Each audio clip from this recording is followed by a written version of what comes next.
Hey guys, this is Preeti. Welcome back to my channel. दोस्तों, आज हम बात करने वाले हैं 2013 released Hollywood horror mystery thriller movie delivery the beast within movie के बारे में। इस कहानी में हम एक यंग कपल काइल और रेचल से मिलते हैं जो फर्स्ट टाइम प्रेग्नेंट है। ऑब्वियसली बहुत खुश है वो दोनों और इस जर्नी को रिकॉर्ड भी करना चाहते हैं। इसीलिए वो लोग एक डिलीवरी नाम के टीवी सीरीज में पार्टिसिपेट करते हैं।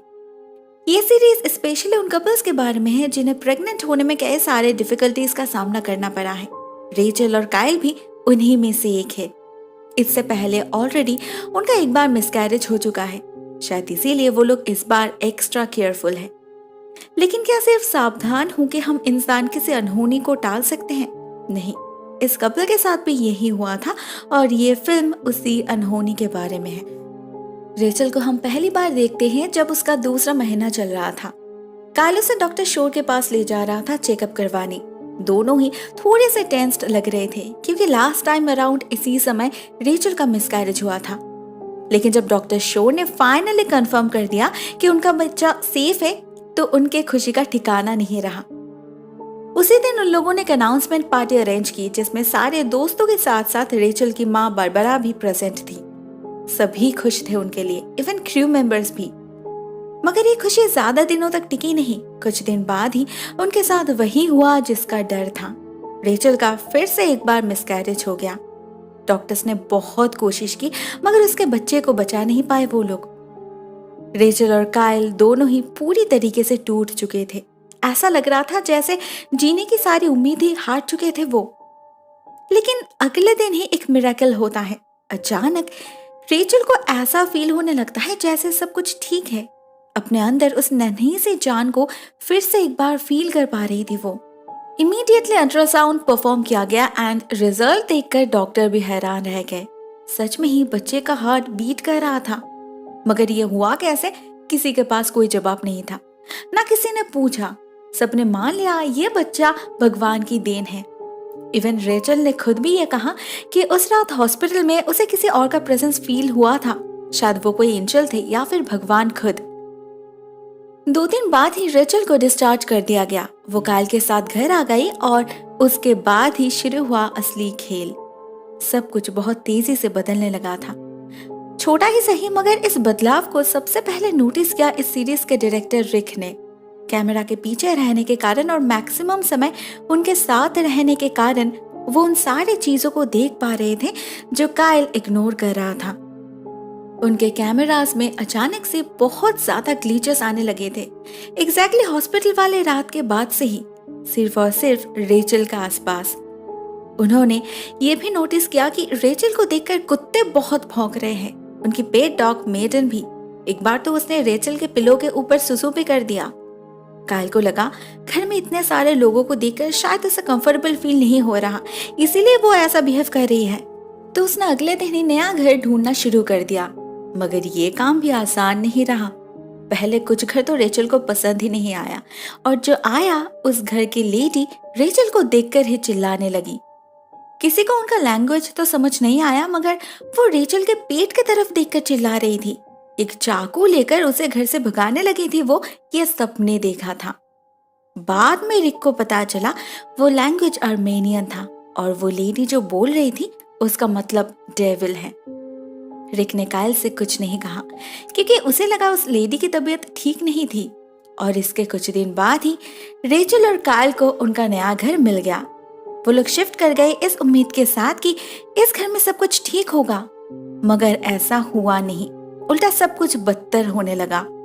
टेक्निकल प्रॉब्लम्स बढ़ने लगी। रिक को तो लिटरली ये लगने लगा कि रेचल के आसपास कोई और मैग्नेटिक फील्ड एक्टिव है। उसे पूरे घर में अजीब सी आवाजें सुनाई देने लगी, स्पेशली जब वो अकेली रहती थी तब। काइल उसके बातों को सीरियसली नहीं लेता था। पुराना घर है, क्रैकिंग की आवाज तो नॉर्मल है। इस सब के अलावा भी रेचल एज अ पर्सन बहुत बदल गई थी। उसका टेस्ट, उसके थॉट्स बहुत तेजी से बदलने लगा था। डार्क, डिस्टर्ब्ड होने लगा था, जो सबसे ज्यादा उसके पेंटिंग्स में रिफ्लेक्ट हो रहे थे। काइल के साथ साथ उसके दोस्त भी इस बदलाव को नोटिस कर पा रहे थे। इंसोम्निया के चलते पूरी रात वो सो नहीं पाती थी और जब फाइनली उसे नींद आती थी तो डरावने सपने से वो तुरंत ही टूट भी जाती थी। फॉर एग्जाम्पल, एक दिन जब देर रात तक पेंटिंग करने के बाद रेचल को नींद आई, उसे ऐसा फील होने लगा कि किसी ने उसके पीठ के ऊपर हाथ रखा है। पहले रेचल को लगा कायल होगा, मगर जब वो हाथ अपने लंबे लंबे नाखूनों से उसके पेट को काटने लगा, चीरने लगा, रेचल डर से चिल्लाने लगी। इतने भयानक एक्सपीरियंस के बाद उसकी हिम्मत नहीं हुई फिर से सोने की। वो ऊपर चली गई पेंटिंग कंटिन्यू करने और ज्यादातर दिन ऐसा ही चलता रहा। बिसाइड्स, कायल ने नोटिस किया कि रेचल ऑलमोस्ट रॉ मीट खा रही है। उसने कई बार मना किया क्योंकि ये हेल्दी नहीं है, मगर रेचल को बस वही खाना था, जबकि उसने मीट खाना सालों पहले छोड़ चुकी थी। यहाँ तक तो फिर भी ठीक था, मगर इसके बाद एक दिन जो हुआ उससे सबकी बोलती बंद हो गई। रेचल और कायल कुछ देर के लिए घर से बाहर गए थे। जब वो लौटे तो घर का दरवाजा खुला हुआ था और सारे के सारे मिरर्स पे उनके बेडरूम फ्लोर पे पेंटाग्राम बना हुआ था। इवन उनके ऊपर वाले फ्लोर पे किसी की फुटस्टेप भी सुनाई देने लगी थी, जबकि घर में उनके अलावा और कोई भी नहीं था। ना सिक्योरिटी कैमरास में कुछ भी रिकॉर्ड हुआ था। बस हाँ, 11:17 के बाद सभी कैमरास एक साथ ऑफ हो चुके थे। रिकॉर्ड हुई थी तो बस एक भयानक आवाज जो इस दुनिया की तो नहीं थी। रेचल इस रिकॉर्डिंग को सुनने के बाद से बिल्कुल श्योर हो गई कि उनका घर हॉन्टेड है। उसने एक पैरानॉर्मल इन्वेस्टिगेटर से कांटेक्ट किया, जिन्होंने कंफर्म कर दिया ये सच में ही इविल साइंस है। रेचल खुद भी काफी सारे रिसर्च करने लगी। उसे इंटरनेट से एक सेम टू सेम आवाज मिली, जहां दावा किया गया था ये डीमन एलिस्टर की आवाज है। रेचल धीरे धीरे इन सब चीजों को लेकर ऑब्सेस्ड होने लगी थी। रात दिन उसके जुबान पर बस एक ही नाम था, एलिस्टर। उसे डर लग रहा था कहीं ये शैतान उसके बच्चे को ना छीन ले।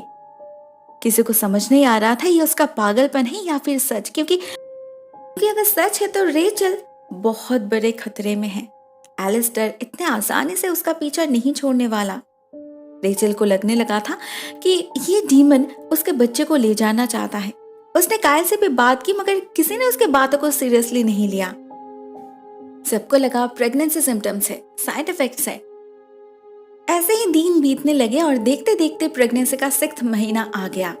अभी तो कायल का डॉग उसे बिल्कुल भी सहन नहीं कर पाता। उसे देखते ही काटने भागता है वो। रेचल को तो डर लगने लगा है उससे। उसे लेकर हर रोज दोनों के बीच झगड़ा होने लगा था। साथ में आजकल घर के दरवाजे पर कोई बार बार नॉक कर रहा था। हर रात दरवाजा खोलने पर रेचल को कोई नहीं दिखता, मगर आसपास के डॉगिस को जरूर कुछ दिख रहा था। वो इस घर की तरफ देखकर ही रोते रहते थे। इनमें से कुछ चीजें कैमरा में रिकॉर्ड हो रहा था और कुछ नहीं। इसीलिए न रेचल कुछ प्रूव कर पा रही थी, न कायल उस पर यकीन। मगर हाँ, रेचल के साथ हमेशा एक स्टैटिक प्रेजेंस जरूर रहता था। वो खुद भी किसी और की सांसों की आहट सुन पाती थी। एक दिन तो अपने आप को आईने पे देख के ही वो चौंक गई, क्योंकि आईने पे वो अपने पेट के अंदर कुछ अजीब सी हलचल नोटिस कर पा रही थी, जो बिल्कुल भी नॉर्मल नहीं था। थोड़ा थोड़ा करके डे बाय डे रेचल अपनी सैनिटी खो रही थी। उसका स्लीप वॉकिंग एक्सट्रीम लेवल पे पहुंच गई थी। उसके पूरे शरीर पे स्क्रैचेस आने लगे थे, जिसके बारे में उसे कुछ भी पता नहीं चलता था। और स्लीप वॉकिंग के वक्त वो किसी और की ही आवाज में बात करती थी। उसका बिहेवियर बहुत ही अजीब रहता था। वो कैमरा की तरफ देखकर ऐसे स्माइल करती थी जिससे किसी की भी रूह कांप उठेगी। कायल को लगा उसके साथ कुछ मेडिकल इश्यूज हो रहे हैं। उसने उसके डॉक्टर से भी बात की, मगर असली वजह कुछ और थी, जो सिर्फ और सिर्फ रेचल फील कर पा रही थी। मगर जब प्रोडक्शन टीम ने उसके रिकॉर्डिंग्स चेक किए तो उन्हें भी कुछ क्रीपी रिकॉर्डिंग्स मिले, जिनकी फ्रीक्वेंसी किसी भी और नॉइज से मैच नहीं कर रही थी। तब तो किसी ने ध्यान नहीं दिया, क्योंकि किसी ने सोचा ही नहीं इस सब का नतीजा इतना डेडली हो सकता है।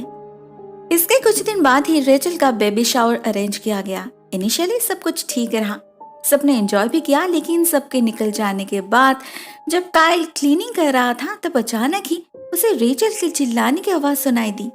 और उसके पास जाने पर उसे दिखा कि रेचल ने उनके डॉगी का खून कर दिया है, लेकिन उसे पता भी नहीं कैसे और कब। घर की हालत देखकर बरबरा रेचल को एक साइकियाट्रिस्ट के पास ले जाती है। साथ में प्रेस्ट बुलाकर घर को क्लीन भी करवाती है। मगर जैसे ही वो प्रेस्ट रेचल के बेबी बम को छूता है, रेचल जोर से चीख मारकर गिर जाती है। वो जैसे उनके होली टच को सहन ही नहीं कर पा रही थी। फाइनली सब कुछ देखकर समझकर काइल डिसाइड करता है कि उसे अपने लाइफ में और किसी का इंटरफेरेंस नहीं चाहिए। वो सबको घर से निकाल देता है उनके कैमरास के साथ। एक्चुअली काइल बहुत पहले ही यह करना चाहता था, मगर रेचल ने उसे बार बार रोका। उसके लिए ये रिकॉर्डिंग सबूत के जैसे थे, जिससे वो खुद को प्रूव कर सके, ये प्रूव कर सके कि वो पागल नहीं है, उसके साथ सच में ये सब कुछ हो रहा है। मगर इस बार काइल को वो रोक नहीं पाई। कई हफ्तों के लिए शूटिंग बंद हो गया और जब फिर से शुरू हुआ तब तक रेचल की हालत और नाजुक पड़ चुकी थी। वो और अपने आप में थी ही नहीं। किसी के बुलाने पर आवाज नहीं देती थी। पूरा दिन अपने स्टूडियो में अजीब से पेंटिंग बनाती रहती थी और फिर रात में जाके उन्हीं पेंटिंग्स को घूरती रहती थी। उसके पूरे बेली बम्प पर गोल गोल निशान बन चुके थे, जैसे किसी ने घूसा मारा हो। काइल ने उसके लिए एक लिव इन नर्स के अरेंजमेंट भी कर दिया, लेकिन वो भी संभाल नहीं पा रही थी रेचल को। एक दिन ऑफिस से लौटने के बाद काइल ने देखा पूरे घर के मिरर्स पेपर से कवर किया गया है, क्योंकि रेचल का मानना है ये मिरर से एलिस्टर के इस दुनिया में आने का रास्ता है। जैसे जैसे डिलीवरी का डेट पास आ रहा था, रेचल का पागलपन उतना ही तेजी से बढ़ रहा था। वो जैसे अपने आप से ही फ्रस्ट्रेटेड हो चुकी थी। लेकिन ये सब कुछ क्या सिर्फ उसका भ्रम है? शायद नहीं। काइल कितना ही क्यों ना कोशिश कर ले सब कुछ रैशनलाइज करने की, हर चीज का एक्सप्लेनेशन तो उसके पास भी नहीं था। जैसे एक दिन अल्ट्रासाउंड करते वक्त उन्हें बच्चे की हार्ट बीट सुनाई दी, जो काफी स्ट्रॉन्ग था, कुछ ज्यादा ही स्ट्रॉन्ग। और एक पॉइंट पे तो मशीन से एक ऐसी भयानक आवाज निकली जैसे कोई शैतान का बच्चा रो रहा हो। काइल ने सारा दोष मशीन पर डाल दिया, जबकि मशीन बिल्कुल ही ठीक था। वो तो वही कैप्चर कर रहा था जो अंदर चल रहा था। इसके बाद जब रेचल का 9th मंथ चल रहा था, तब वो एक रात घर से भाग गई, किसी को कुछ बिना बताए। उसे इस घर में और नहीं रहना। फॉर्चुनेटली वो अपने माँ के घर गई थी, तो उसे ढूंढने में ज्यादा प्रॉब्लम नहीं हुई। काइल ने किसी तरह उसे समझा बुझा कर घर ले गया, मगर इसके अगले दिन ही सुबह नींद से जागने के बाद उसे अपने बाथ टब में एक अजीब सी चीज मिली, जो किसी नेस्ट की तरह दिख रहा था, और उसके अंदर थी किसी जानवर की खोपड़ी। बदबू से पूरा घर भर चुका था। काइल को समझने में प्रॉब्लम नहीं हुई ये किसका काम हो सकता है। सिचुएशन धीरे धीरे हाथ से निकलता जा रहा था, मगर काइल ने हार नहीं माना। उसे लगा डिलीवरी के बाद, अपने बच्चे को गोदी में लेने के बाद रेचल सब कुछ भूल जाएगी, ठीक हो जाएगी वो। देखते देखते आखिरकार वो दिन भी आ गया जब रेचल अपने बच्चे को जन्म देने वाली थी। एज प्लान्ड सारे अरेंजमेंट्स घर में ही किए गए थे। सब कुछ रेडी था सिवाय रेचल की। उसे बहुत ज्यादा दर्द हो रहा था, बहुत तकलीफ हो रही थी उसे।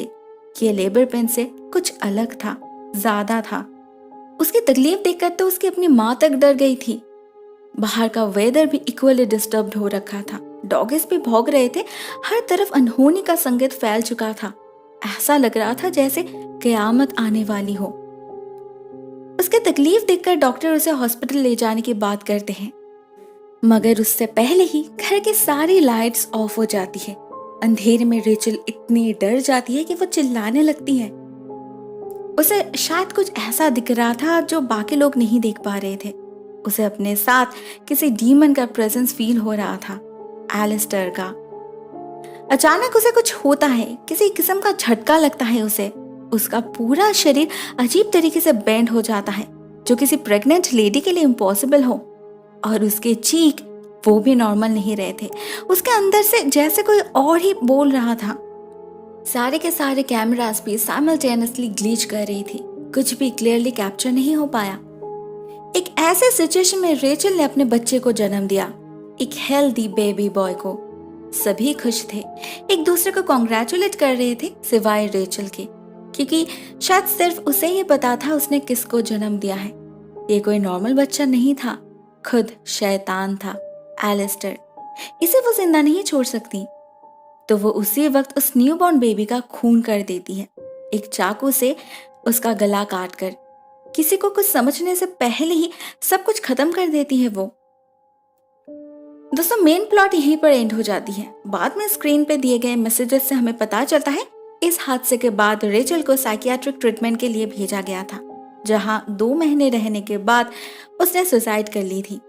उसके जिंदा रहते वक्त काइल को कभी कुछ समझने का मौका नहीं मिला, या फिर मिला था जो उसने अपने इग्नोरेंस में गवा दिया।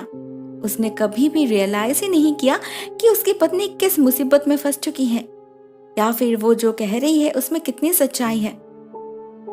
फाइनली उसके मौत के बाद जब उसके पर्सनल रिकॉर्डिंग्स को देखा गया, तब जाके उसे पता चला कि सब कुछ उसका पागलपन नहीं था, ना वो बीमार थी। एक्चुअल में तो वो विक्टिम थी पोजेशन की। उस रात हॉस्पिटल में जब उन्होंने अपना बच्चा खोया था, वहीं पर उनके लिए सब कुछ खत्म हो गया था।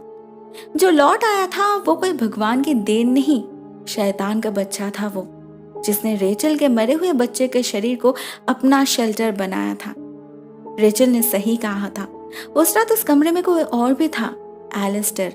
शायद अपने अनजाने में ही रेचल ने उसे बुलावा दिया होगा, क्योंकि उसके साथ ये दूसरी बार हो रहा था। ऐसे सिचुएशन में भगवान पर से भरोसा उठ जाना काफी नॉर्मल सी बात है ना? और शैतान, उसे तो हमेशा ऐसे ही मौके की तलाश रहती है इस दुनिया में आने के लिए। हम इंसान हमेशा उन बातों को नजरअंदाज कर देते हैं जो हमारी समझ से बाहर है, लेकिन इसका मतलब ये तो नहीं कि वो है ही नहीं। काइल के साथ भी एग्जैक्टली यही हुआ था। वो हमेशा हकीकत को इग्नोर करता गया। अगर उसने एक पल के लिए भी रेचल को समझा होता, या फिर जब प्रोडक्शन मैनेजर रिक ने उसे वो ऑडियो सुनाया था उस पर गौर किया होता, मान लिया होता सब कुछ नॉर्मल नहीं है, तो शायद इसका अंत ऐसा नहीं होता। दोस्तों मुझे ये कहानी पसंद आई, बस एक प्रॉब्लम ये थी कि इस फिल्म में बहुत ज्यादा शेकी कैमरा फुटेजेस यूज किया गया है, टच ऑफ रियलिटी देने के लिए, क्योंकि ये फिल्म एक रियलिटी टीवी सीरीज पर बेस्ड है। लेकिन ज्यादातर हिस्सों में स्पेशली टुवर्ड्स द एंड वो फुटेजेस इतना ज्यादा क्लमसी होने लगे कि कुछ भी क्लियरली कैप्चर ही नहीं हो पाया। इसीलिए आपको इस स्टोरी को समझने के लिए इस पूरे स्क्रिप्ट को ध्यान से सुनना पड़ेगा।